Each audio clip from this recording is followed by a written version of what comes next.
Can one become a rock through computing? A peculiar question, yet one that forms the core of our tale about a young man named Henry.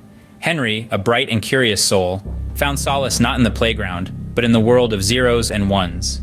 Computers were his canvas, coding his paintbrush. This was his world, where he could create and manipulate at will. But this passion of his was not without its side effects. Hours upon hours spent in front of the screen began to take a toll on him. His eyes grew tired, his spirit weary, he felt solid, immovable, lifeless, like a rock. One fateful day, this feeling of being a rock caused an unexpected clash. Henry's father, a man of traditional values, walked into his room. The sight of the lifeless Henry, glued to his computer, sparked a fire of concern in his heart. This wasn't the vibrant son he knew, this was a statue, a rock. In a fit of worry, he yelled at Henry. He accused him of being inappropriate to his mattress, his bed standing empty and unused.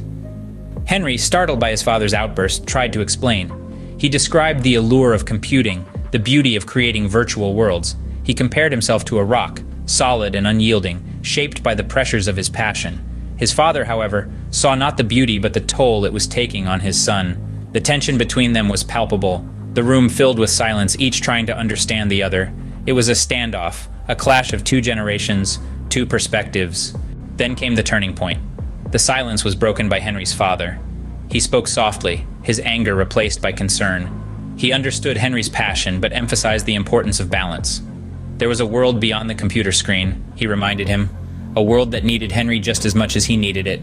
The story of Henry is not just about a clash between father and son, it's a story about understanding and balance. It's about a young man who compared himself to a rock because of his love for computing, and a father who just wanted his son to live a balanced life. It's a reminder that while our passions shape us, they should not consume us. As the story comes to a close, we find Henry, still passionate about computing, but with a newfound appreciation for balance. He is no longer a rock, but a river flowing between his passion and the world outside.